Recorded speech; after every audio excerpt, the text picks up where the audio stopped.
بسم الله الرحمن الرحيم. ولادي وبناتي طلاب أولى ثانوي، يلا يا أبطال هنبدأ مع بعض أول محاضرة في فرع المنطق. قبل ما نبدأ عايزين نتفق مع بعض إن المنطق فرع فهم، ما فيهوش حفظ. هو ممكن تحفظ قانون، بس أنا هفهمه لك. طبعا أنت أو أنتي هتقولي ده زميلتي قايله لي إن المنطق ده أصعب فرع. أنا هقول لك بالراحة وهقول لك المنطق في تالتة، لما كان في تالتة ولما كان في تانية كان فعلا أصعب فرع في الأربعة: فلسفة، منطق، علم نفس، علم اجتماع. وده الفرع الوحيد اللي بيبين المدرس الشاطر، وده الفرع الوحيد اللي فيه تريكات صعبة جدا. ده أنا سامع إن في مسائل، في مسائل، بس ما تقلقش. أنت قلقان من إيه؟ هو اللي قال لك إن هو صعب ما قالكش إن هو مع هنداوي هيبقى أحسن وهيبقى بسيط خالص. ما تقلقش، سيبها على الله ثم علينا. أنا اللي عاوزه منك خد بالك ان فرع المنطق عايز تركيز، ولو غبت محاضرة واحدة ما سمعتهاش، لو ركمت محاضرة واحدة هتلاقي نفسك مش فاهم اللي بعدها. هو زي الرياضة، واحد بتودي لاتنين، اتنين بتوصلني لتلاتة، تلاتة بتوصلني للأربعة. تلاتة سقطت مني وقعتها في النص، مش هطلع من اتنين لأربعة. فانت لازم تبقى فاهم كويس جدا اللي انا قلته. اللي انا بنصحك بيه تركيز معايا وانا بشرح. اول محاضرة هتبقى سهلة، انا بقول لك قبل ما ابداها ونسمي الله بيها. خلاص، اول محاضره هتبقى سهله، بقول لك اهو قبل ما نبداها ونسمي الله فيها. تاني محاضره بدا الشغل، حاجه اسمها الحدود المنطقيه بقى يا باشا. واي تركه تضيع منك وما تكتبش ورايا وما تسجلش ورايا، واي محاضره هتراكمها هتلاقي نفسك مش فاهم، ولا اللي بعده ولا اللي بعده. هنيجي على القضايا ونيجي على حاجات كده انت لسه هتعرفها، والمسائل هتلاقي نفسك مش بتعرف تحل. طب اللي انا بحتاجه في الترم الاول بحتاجه في التاني. المادة متصلة، مادة بتاعت تالتة، وجاب لك المنهج وقام قسمه نصين عن طريق ان في ترم في النص، بس تالتة ما كانش فيها ترم فكلها متواصلة. خلاص كده. فانا عايز الناس تسمي الله وركز معايا في فرع المنطق. بسم الله. هنبدأ منطق الباب الأول. هنتكلم عن ايه؟ هنتكلم عن المنطق. طيب، اي علم في الدنيا لما باجي اعرفه ببقى عايز اعرف اصل الكلمة، التعريف اللغوي والتعريف الاصطلاحي. اي فرع هتاخده معايا هنعرفه لغة واصطلاحا. لغة يعني الكلمة جاية منين في اللغة. كلمة منطق في اللغة اليونانية جاية منين، في اللغة الإنجليزية جاية منين، أصلها في اللغة العربية إيه. خلاص كده، ده اسمه التعريف اللغوي. إنما الكلمة كمصطلح، عشان كده قلت المنطق اصطلاحا، كمصطلح كتعريف هعرفه لك. يبقى انا لو قابلتك وقلت لك عرف المنطق ما تقوليش لغة ولا اصطلاحا، تشتغل اصطلاحا على طول. خلاص.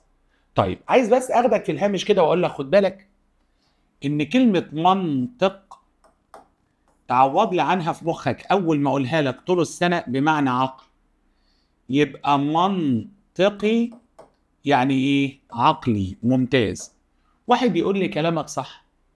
ما هو فعلا كلمة منطقي لما انا اقول لك كلام وتقول لي تصدق كلامك منطقي. كلامك منطقي دي يعني ايه؟ يعني عقلاني، يعني مقبول، يعني معقول. حاسس ان المقدمات دي تؤدي الى النتائج دي، غير لما اقول لك كلام وتقوم قايل بس ده مش منطقي. يعني مش منطقي، مش عقلاني، عقلي مش قابله، صعب ان انا استوعبه.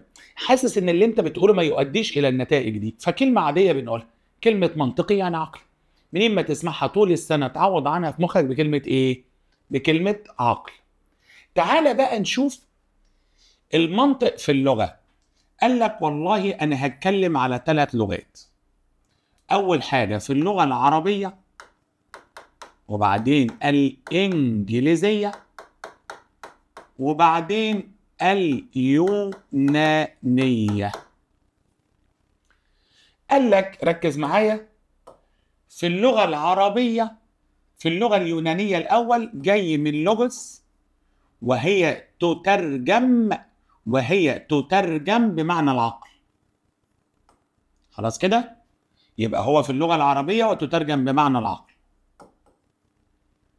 امال ليه انا كتبت العقل فوق؟ هقول لك دلوقتي. طب في اللغه الانجليزيه قال لك والله اللغه الانجليزيه، ركز، اللغه الانجليزيه كلمه منطق فيها معناها لوجيك، وانت راجل عارف ان لوجيك يعني منطقي. تمام. عشان كده اقرب حاجه لوجوس، لوجيك، قريبه لبعضها شويه، اليونانيه والانجليزيه. طيب كلمه منطق في اللغه العربيه جايه منين؟ منطق، انا بنطق جايه من النطق، بس انت كتبت العقل عشان ارجع واقوم قايل الذي يصدر عن العقل. يبقى كلمه منطق في التعريف اللغوي في اللغه اليونانيه جايه من كلمه لوجوس وتترجم بمعنى العقل، وفي اللغه الانجليزيه لوجيك وتعني المنطق، وفي اللغه العربيه معناها النطق. كلمه المنطق اصلها في اللغه العربيه جايه من النطق. طب النطق بيجي منين؟ من العقل؟ لا، من اللسان. لا، ما هو ده امر بياخده من العقل. خلاص كده. لذلك لو واحد جاله جلطه في المخ لسانه بيتقل ومش بيعرف يتكلم، لان كل حاجه بتصدر من اوامر او كل حركه بتقوم بيها في جسمك ده امر بيصدر منين؟ من العقل. مش عايز اقف كتير في حاجه سهله زي دي. طيب كمصطلح بقى خش في ده الشغل بقى. المنطق اصطلاحا هو العلم الذي يدرس القواعد العامة للفكر الصحيح تمشي وللتفكير الصحيح تمشي، الاتنين صح. يبقى المنطق كمصطلح هو ايه؟ هو العلم الذي، علم المنطق علم هتدرس معايا حاجات كتير وهتعرف انه علم قائم على اسس عقلية منهجية. هو العلم الذي يدرس القواعد العامة للتفكير الصحيح. المنطق اللي هو ايه؟ بسرعة، برافو عليك، احنا قايلين عوض عنه بايه؟ بعقلك. عقلك هو الأداة اللي بنستخدمها عشان نفكر بطريقة صح. ولو انت اصلا سألت نفسك ربنا سبحانه وتعالى وضع العقل فينا ليه؟ قلنا علشان نفكر بيه، نفكر ونستدل على الصح من الخطأ، معروف. تمام. طب انت عايز ايه بعد كده؟ انا عايز اقول لك خد بالك ان المنطق يستخدم في حياتنا اليومية. واحد يقول لي طبعا لازم يستخدم في الحياة اليومية. طبعا يا دي عايزة كلام. هو في إنسان في الدنيا بيستغنى عن عقله؟ أي حاجة أنت بتعملها من أول ما تصحى لغاية ما تنام بتعملها بنيه؟ بعقلك. إيه المنطق واستخداماته في حياتنا اليومية؟ بقول لك المنطق ده أنت بتستخدمه في أي حاجة. فمديني مثال بسيط وأنا ما عنديش حفظ أمثلة، لكن أنا أفهم المثال وأطبق بعد كده. بيقول لك مثلا لو إحنا قلنا لك إن نتيجتك ظهرت، نتيجة الترم ظهرت يا ولاد، قلت لي بس أنا ما لحقتش أروح أشوفها، قلت لك المدرسة كلها نجحت، أنت هتستنتج إنك إيه؟ نجحت. جميل جدا. مش ده موقف عام عادي خالص أنت في حياتك اليومية بتقوله؟ بس تعرف إن أنت طبقت هنا قاعدة بندرسها في علم المنطق. طب تعالى كده أهو، بقول لك لو قلنا إن المدرسة كلها نجحت، بالبلدي بكتب لك بالبلد أهو، وأنت جزء من المدرسة، هتستنتج إنك نجحت. صح كده؟ حلو. اللي أنت عملته ده اسمه إيه؟ اللي أنت عملته ده اسمه قاعدة منطقية. أنت عملت قاعدة منطقية واستخلصت قاعدة منطقية بتقول ما يصدق أو ينطبق على الكل يصدق أو ينطبق على الجزء الذي يندرج تحته. يلا يا باشا أقولها تاني كده. ما يصدق على الكل يصدق على الجزء الذي يندرج تحته. ما ينطبق على الكل ينطبق على الجزء الذي يندرج تحته. المنطق بقى تركاته اهي بقى. خد بالك باللي أنا هقوله وقليل ما هتسمعها. كله هيقول لك ما يصدق على الكل يصدق على الجزء. لو انت وقفت هنا على فكرة غلط. يصدق على الجزء الذي يندرج تحته. يصدق على الجزء الذي يندرج تحته اللي زيه. يعني ايه؟ يعني انا بقول لك كل الفاكهه، انت دخلت محل خلاص بتاع فاكهه، عندي فكاهيه، قال لك كل حاجه ب 10 جنيه، كل الفاكهه ب 10 جنيه. تقوم انت رايح، لو فرضنا ان هو سوبر ماركت كبير في فاكهه، جزء للفاكهه، قسم للفاكهه وجبن وبتاع، هو بيقول لك الفاكهه ب 10 جنيه، تقوم انت رايح جايب ربع رومي؟ لا، اللي هو قاله ينطبق على اللي اتكلم عنه. هو اتكلم عن ايه؟ عن الفاكهه. ما ينطبق على الكل ينطبق على الجزء. ايوه، ما دي جزء من السوبر ماركت، ما دي جزء مش عارف حاجه تانية اهي، كيس شيبسي بس ب 15، لا ده هاخده ب 10. هو بيقول كل حاجه ب 10 جنيه، قال كل الفاكهه، كل الفاكهه ب 10، يبقى التفاح ب 10 والبرتقال ب 10 والمانجا ب 10. انت فاهمني؟ ما ينطبق على الكل ينطبق على الجزء الذي يندرج تحته، وده اللي احنا عملناه. انا قلت لك كل المدرسه نجحت، يبقى انت ناجح، لان ما ينطبق على الكل ينطبق على الجزء. هفترض ان زميلك في مدرسه ثانيه ويقول لي وانا اقول له ما اعرفش. حضرتك بتقول كلنا نجحنا، كل المدرسه اللي اسمها سين نجحت، انما انت في مدرسه ثانيه. ما ينطبق على الكل ينطبق على الجزء الذي يندرج تحته. اوعى تقول ما ينطبق على الكل ينطبق على الجزء بس، الجزء الذي يندرج تحته. انا بقول كل الفاكهه رخيصه الثمن، يبقى التفاح فاكهه يبقى رخيص الثمن، المانجا فاكهه يبقى رخيصه الثمن. خلاص؟ ما ينطبق على الكل ينطبق على الجزء الذي يندرج تحته. شغل لسانك وانت معايا وركز كده. طيب، اذا المنطق بيستخدم في حياتنا اليوميه. انا ماشي في الشارع، طالع من شارع دخان، هستدل ان في نار. خلاص كده؟ يعني عايزين نقول ان في مقدمات بتؤدي الى نتائج. بس هل يا ترى دراسة المنطق لها أهمية؟ خش بقى على سؤال هيجي لك في التقييمات وسؤال هيجي لك في امتحان الشهر. أهمية المنطق وفائدته بالنسبة للفرد والمجتمع. بالنسبة للفرد، أهمية المنطق. إيه أهمية المنطق؟ واحد يقول لي أنا هعوض بسرعة أول ما أسمع كلمة منطق هعوض عنها بكلمة عقل. أيوة، إيه أهمية إنك تستخدم عقلك؟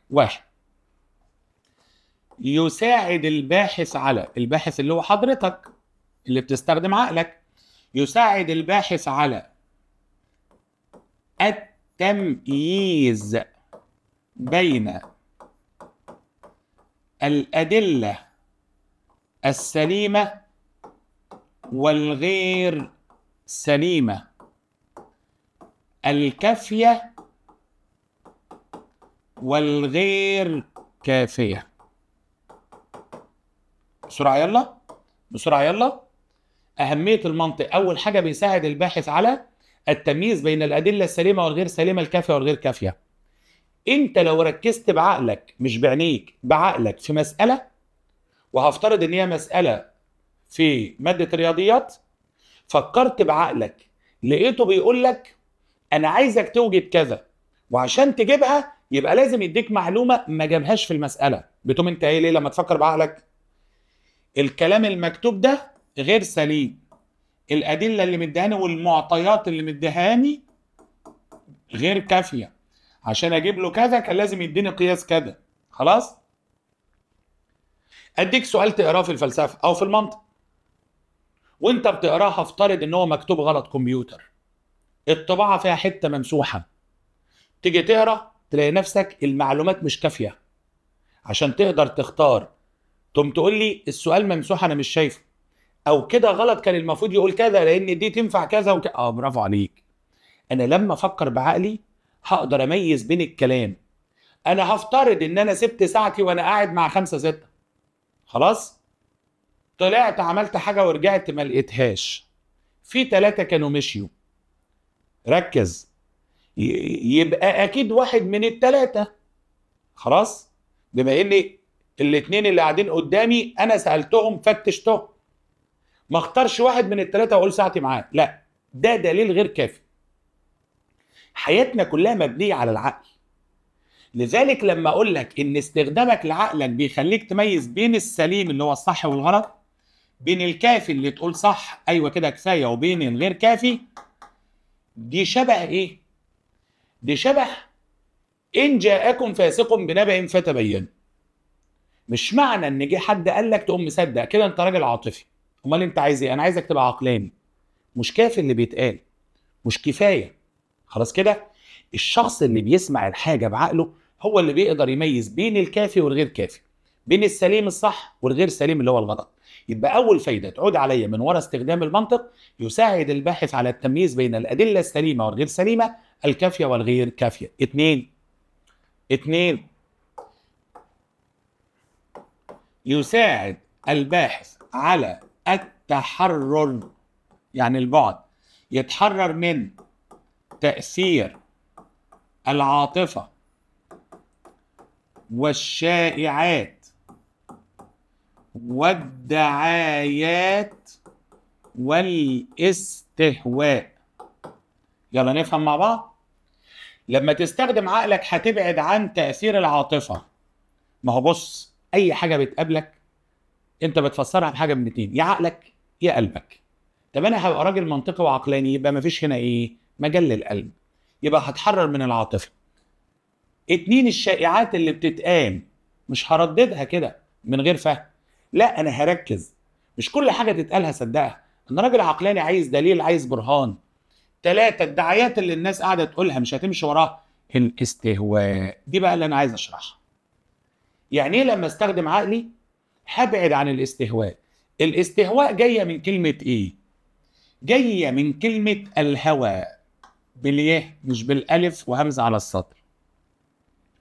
والهوى كلمة ذكرت في القرآن على الحاجة الوحشة اللي بتطلع من الإنسان، اللي هو مزاجك ورغبتك، بس السلبية مش الموجبة، الحاجة الوحشة. ربنا قال في القرآن: وأما من خاف مقام ربه ونهى النفس عن الهوى فإن الجنة هي المأوى.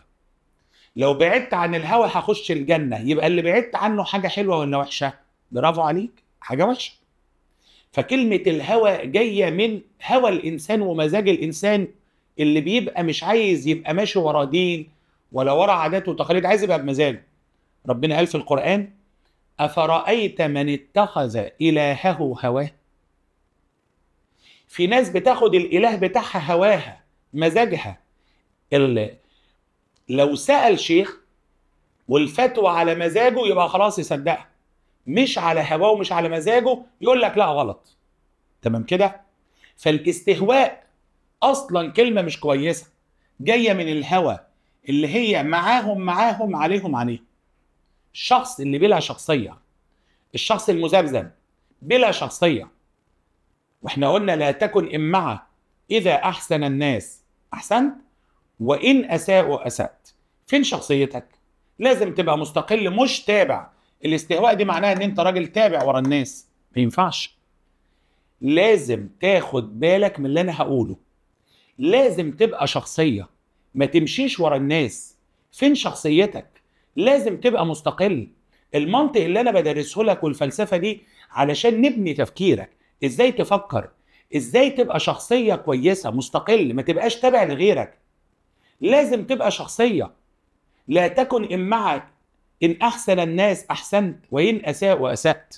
لا، في عز ما الناس كلها كانت ضد النبي صلى الله عليه وسلم آمن به أبي بكر.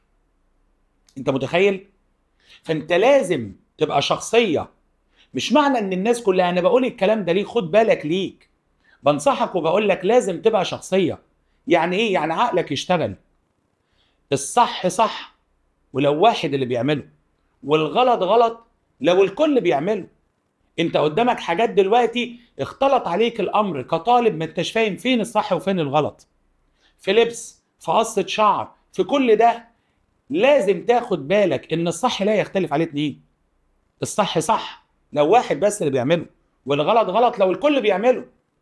فانت ما تمشيش ورا سياسة القطيع، معاهم عليهم. لا، لازم تبقى شخصية مستقلة، لازم تتفرد بنفسك وتبقى مميز. ولعلمك المحترم هو اللي بيلفت النظر. تعالى. يساعد الباحث على التحرر من تأثير الشائعات والعاطفة والدعايات والاستهواء.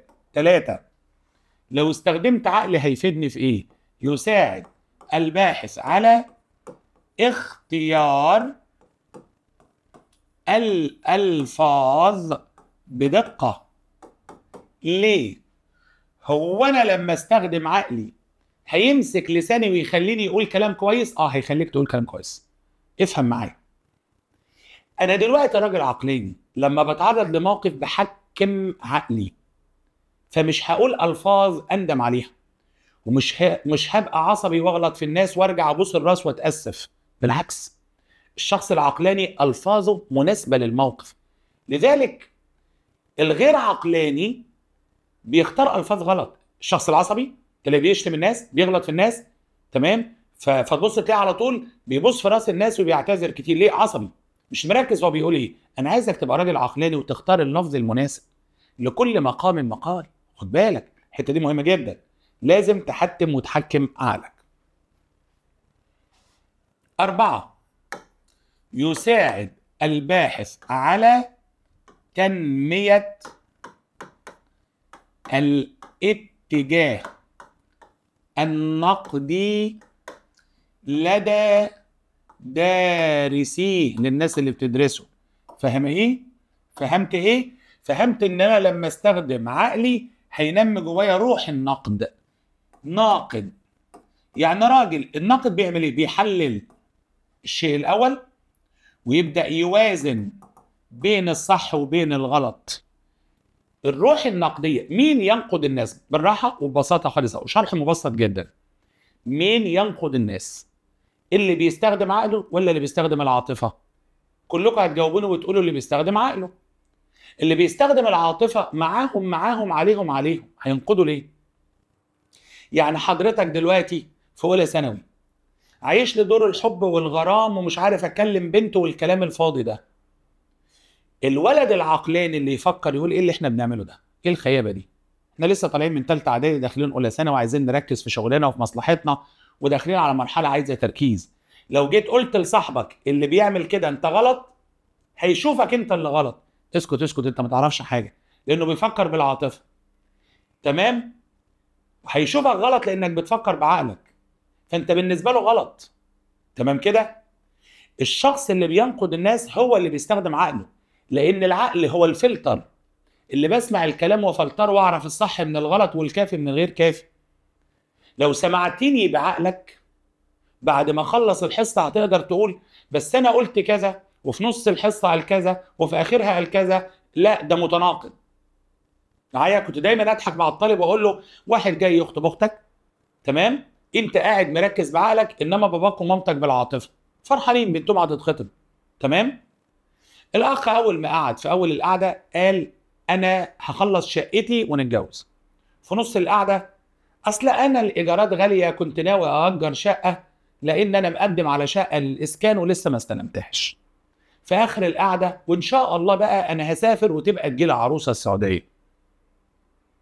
بعد ما مشي مامتك فرحانه خالص دخلت تقول لك ربنا استجاب دعايا في صلاه الفجر واد زي القمر. انت تقول لها ايه اللي انت بتقولي ده؟ انا مش موافق. اسكت انت ما تعرفش حاجه. مش موافق ايه؟ هو انتوا مش مركزين الراجل قال ايه؟ الولد ده قال ايه؟ باباك يقول لك قال ايه؟ ولد مؤدب وكويس. تقول له في اول القعده قال كذا وفي نصها قال كذا وفي اخرها قال كذا. هو عنده شقه ولا ما عندوش؟ هو بيشطب شقه ولا ما بيشطبش؟ هو استلم شقه من الاسكان ولا ما استلمش؟ ايه اللي هاجر؟ ايه اللي هتجيلي عروسه؟ انا مش فاهم حاجه. احنا عايزين نسال عليه ونتطقص عليه ونعرف احواله. انت الوحيد اللي ركزت في كلامه عشان سمعته بعقلك مش بالايه؟ مش بالعاطفه. باباك بيسمع بالعاطفه نورت وشرفت يا حبيبي، ومامتك بتسمع بالعاطفه ربنا يبارك فيك ده انت هتاخد جوهره. هو ما يعرفش يا عيني ان ربنا هيخلص منه. تمام كده؟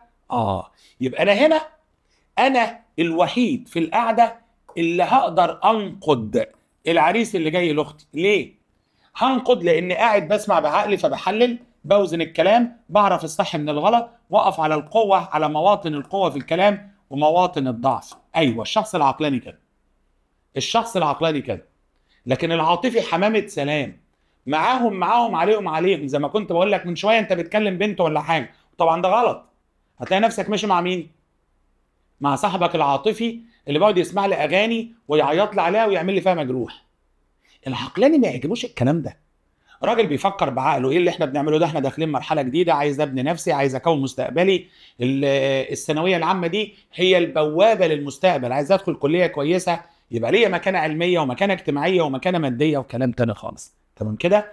يبقى مين اللي بيقدر ينقد الناس؟ اللي بيحكم عقله هو اللي يقدر ينقد الاخرين.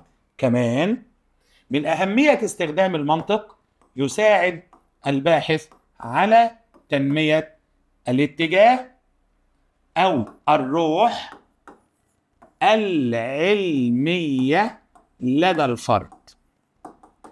إيه اللي أنا بقوله ده؟ أنا هفترض إن أنا مديك مثلا 20 سؤال، المفروض عشان نحل صح آخد حادي بادي ولا شغل عقلي؟ هشغل عقلي وأقرأ السؤال كويس وأركز فيه. فهفترض إن أنت راجل عقلاني، وكل ما تقرأ سؤال بعقلك تحله صح، اللي بعده تحله صح، اللي بعده تحله صح. ده بيعمل لك ايه؟ ده بيعمل لي ايه؟ ده بيعمل لي روح علميه، ده بيفرحني، بيخلي جوايا فكره اكتر، بيخلي جوايا دافع اكتر ان انا اكمل وان انا اشتغل وان انا احل كمان امتحان. طب نوسعها شويه. العالم اللي بيستخدم عقله بيوصل لحل المشكله ولا بتتعقد المشكله؟ بيحل المشكله، يقوم ده يخليه يبص على مشكله تانية ومشكله ثالثه، ويحصل له روح ايجابيه ودافع داخلي. يبقى احنا اللي احنا خدناه دلوقتي تعريف المنطق، قلنا لغة واصطلاحا. لغة جبته لك في 3: اللغة العربية، اللغة الإنجليزية، واللغة اليونانية. هو جاي من كلمة يونانية اسمها لوجوس وتترجم بمعنى العقل، وفي الإنجليزي بمعنى لوجيك، وفي العربي اسمه منطق، جاي من النطق، والنطق هو الذي يصدر عن العقل، لأن العقل هو اللي بيدي الأمر لمين؟ للسان يتكلم ولجميع الأعضاء. اتكلمنا بعد كده المنطق كمصطلح. طب ما تيجي نقرا مع بعض كده بسرعه علشان الناس تركز معايا. خلاص كده قلنا جاي من الكلمه اليونانيه، تمام، لوجوس، وتترجم بمعنى العقل. وقلنا خلي بالك هو في اللغه العربيه مشتق من النطق الصادر عن التعقل او عن العقل، وفي الانجليزيه بمعنى لوجيك. طب كمصطلح المنطق هو ايه؟ قلنا هو العلم الذي يدرس القواعد العامة للتفكير الصحيح. يبقى أنت المنطق ده إيه؟ علم، له قوانين، له منهجية، يبحث في القواعد المتعلقة بجميع أنواع، حقول يعني أنواع، حقول يعني أنواع، بجميع أنواع التفكير في مختلف مجالات الحياة. أنا عايزك بس تحفظ لي، هو العلم الذي يدرس القواعد العامة للتفكير الصحيح. يبقى لاحظ ان المنطق بيحط المبادئ التي يجب ان يلتزم بها اي مفكر في كل مجال. ومديك مثال، بيقول لك النقيضان لا يجتمعان معا، يعني الابيض والاسود ما يجتمعوش مع بعض، طويل وقصير ما يجتمعوش مع بعض، حر وبارد ما يجتمعوش مع بعض. ده كلام ايه؟ ده كلام منطقي، العقل ما يرفضوش طبعا. المساويان لثالث متساويان، كلام بديهي ومعروف ما فيهوش مشكله. طب هل يا ترى المنطق اللي احنا قلنا هنعوض عنه في مخنا بمعنى بكلمه الايه؟ برافو عليك، العقل. هل المنطق يستخدم في الحياة اليومية؟ قال لك طبعا. الإنسان عندما يفكر يقوم بنوع من المحاولة والخطأ، بفكر مرة صح ومرة غلط، مرة تصيب ومرة تخيب زي ما احنا بنقول بالبلدي، فيعرض الحلول في ذهنه في عقله، يرفض بعضها ويختار الحل الملائم، يقعد مع نفسه أعمل كذا بس مش هينفع، لا أنا هعمل كذا.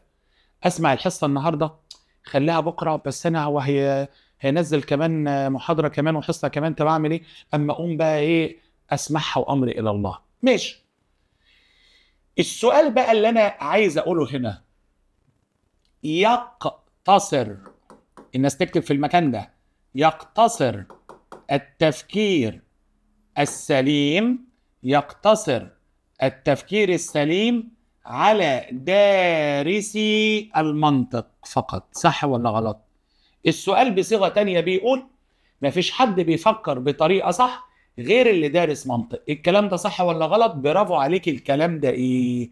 الكلام ده غلط. يمكن لأي إنسان أن يكون صاحب تفكير منطقي. المنطق والتفكير العقلاني ماهوش قاصر على حد، مش بتاع المناطقة اللي في كلية آداب قسم فلسفة ومنطق، مش بتاع طالب أولى ثانوي اللي درس فلسفة ومنطق وكان قبل كده تانية وتالتة، لا خالص. يمكن لأي إنسان عادي أن يكون صاحب تفكير منطقي طالما جاء تفكيره منظما وليس عشوائيا. أسمع، طالما جاء تفكيره منظما وليس عشوائي.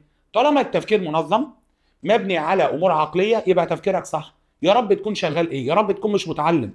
التفكير الصحيح ليس قاصرا على المناطق فقط. فالسؤال بيقول لك يقتصر التفكير السليم على دارس المنطق؟ قلت له لا، غلط. يمكن للانسان العادي ان يفكر بطريقه منطقيه طالما بيحل مشاكله بطريقه صحيحه. مثال من غير ما اكون دارس منطق ولا دخلت اولى ثانوي ولا اي حاجه. اتفضل.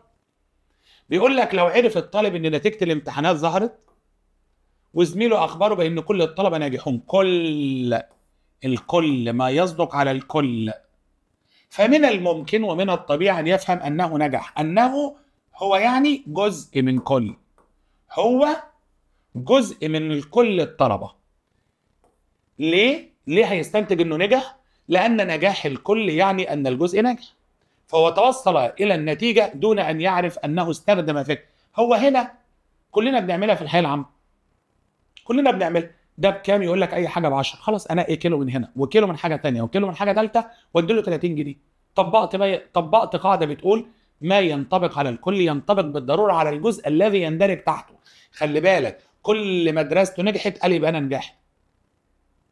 يبقى انا بقول كل مدرسه كذا نجحت، فهو يستنتج انه نجح. اللي في المدرسه الثانيه ما يسالنيش لسه ما اعرفش، فهو يستنتج ان هو نجح.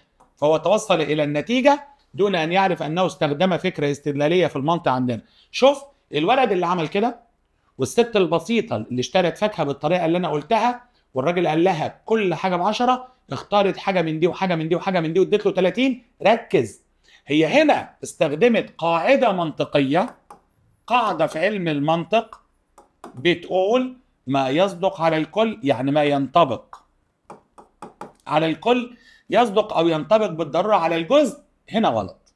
لازم اقول الذي يندرج تحت هذا الكل. ده مهمه جدا. مفيش حاجه اسمها ما يصدق على الكل يصدق على الجزء. ما يصدق على الكل يصدق على الجزء، لا، الذي يندرج تحت. لو انا قلت كل الولاد يجوا كده، تقوم جاي معاكم بنت كمان في المجموعه كده، ازاي يعني؟ ازاي؟ انا اللي انا قلته بقول على الصبيان، على الولاد، على الشباب، تمام؟ انت مالك؟ انت خليكي مع البنات هنا. ما ينطبق على الكل ينطبق على الجزء الذي يندرج تحته. يندرج تحته. غير لما اقول كل الطلاب يجوا كده يبقى بنت وولد يجوا كده. خلاص كده؟ ركز معايا. مثال تاني، عندما نرى الدخان نستدل على وجود النار فلا يوجد شيء بلا شيء.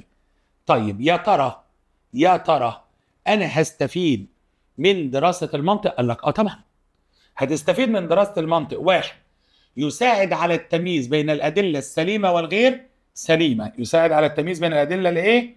السليمة والغير سليمة، الكافية والغير كافية. اتنين، شرحنا الكلام ده، يساعد على اختيار الألفاظ بدقة، هيخليك تختار ألفاظك صح. تلاتة، يساعد على تنمية الاتجاه النقدي لدى دارسيه. ليه هنقد؟ عشان انت هتقعد تفحص الحجج والدليل والبرهان وتنقد في الآخر. يساعد على تنمية الروح العلمية، هيساعدك، هيحفزك لأنك هتستخدم عقلك، فكل ما تتعرض لمشكلة علمية هتلاقي نفسك بتحلها، مسألة عندك هتحلها، سؤال عندك هتحله، فهيأثر عليك بالإيجاب، فهيعمل دافع ليك. يساعد على التخلص، اكتب فوقيها التحرر من تأثير العاطفة. مش هبقى عاطفي، على فكرة العاطفي ده متعب، الشخص العاطفي ده متعب ودايما تفسيراته غلط. يعني ممكن يبقى في شخص عندك كده عاطفي انت بتحبه، بس من كتر ما مدخلك في مشاكل بسبب سوء الفهم وبسبب ان هو مش فاهم، ما بيشغلش عقله، انت ممكن تبعد عنه. فلما استخدم عقلي هبعد عن العاطفه، عن الاستهواء معاهم عليهم اللي هي سرعه تصديق الغير، الدعايات، الشائعات، انا هبقى راجل ليا عقل. خلاص كده؟ طيب انا عايز اكمل معاك واقول لك ان في عوامل بتخلينا نغلط واحنا بنفكر. ممكن لو سمحت وحضرتك بتفكر تبعد عنها. ممكن لو تكرمت وحضرتك بتفكر تبعد عنها. ده اللي انا هقوله في المحاضرة الجاية. اشوفكم على خير.